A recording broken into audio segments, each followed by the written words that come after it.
Hi, my name's Jonathan Byrd. I'm here to give you the information, inspiration, and the motivation to write your own songs. And today I'll be talking about the strophic song form. The strophic song form features changing lyrics over a repeated piece of music. There's no chorus, there's no bridge, there's no coda, ain't no bull. There are enduring hymns like Amazing Grace. There are folk ballads like The Wreck of the Edmund Fitzgerald, but there are even very modern songs like the song 7 Years by a group called Luka.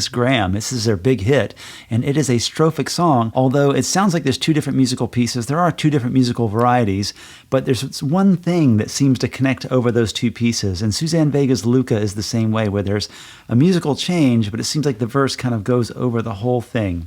I'm going to put a link to all these things in a playlist in the description so you can listen to all these songs and make your own judgments about what this is. The lines get blurry when we start talking about forms and genres because it's a creative process, right? This ain't like getting the proper inner diameter of a thermoset flange gasket by looking up the nominal pipe size, you know? It's just about getting inspired by a form to create songs in your own voice, which is what I've done with these forms in my life.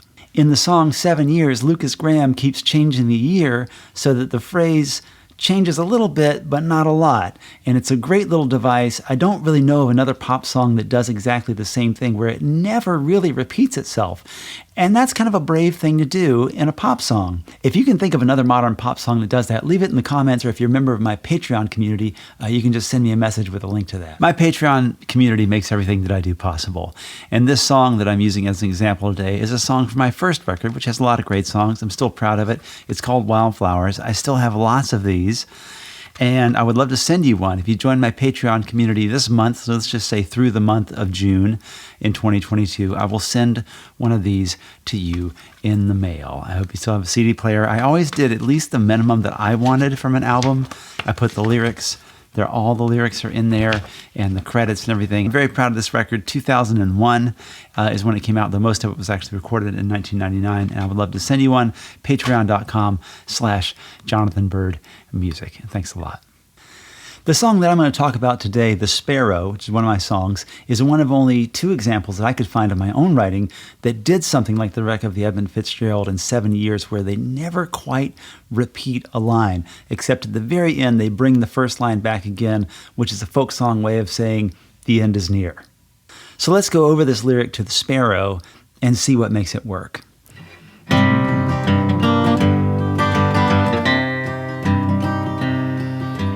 When I was a sparrow flying low, I'd fill the wind with song wherever I'd go.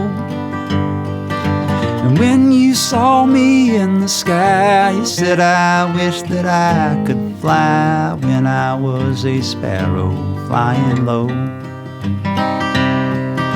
Or when I was a catfish in your pond, hiding out behind the ferny fronds. When you saw me in my lair, you said, I wish I could live there. When I was a catfish in your pond. So you can see that I've developed some repetition by using the first line as the last, and that gives us something to hang on to.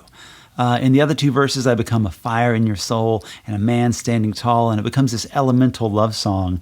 If you heard it more than once, you probably pick up on the fact that the bird is in the air, the fish is in the water, the fire is the fire, and the man is on, I think I say, would you live here on this earth with me? Earth, right? So all the elements are contained in that song. It'll be in the playlist, and I hope you enjoy this quaint little song from, as my son likes to say, the 1900s.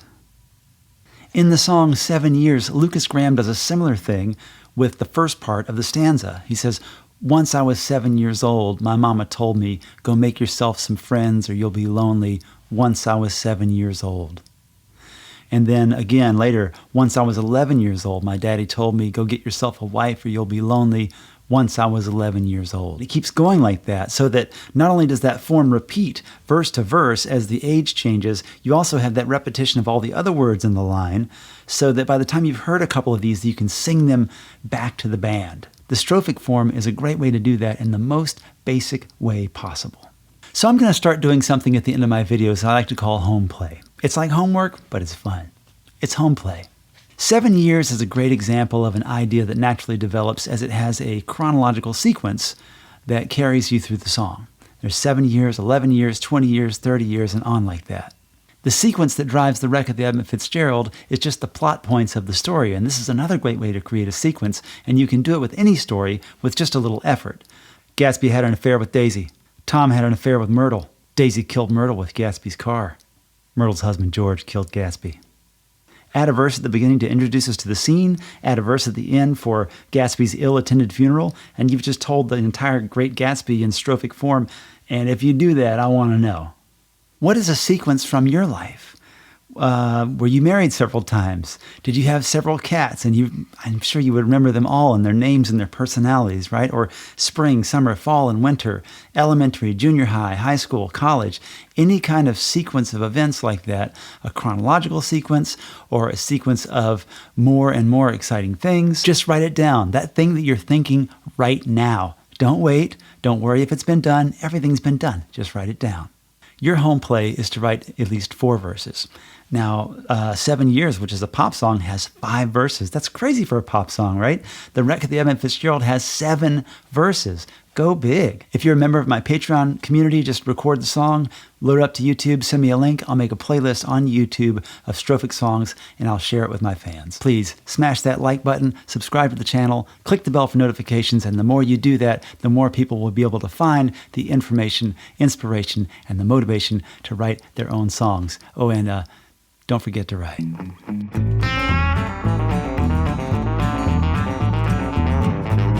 Give them the infrared information, the perforation of the information.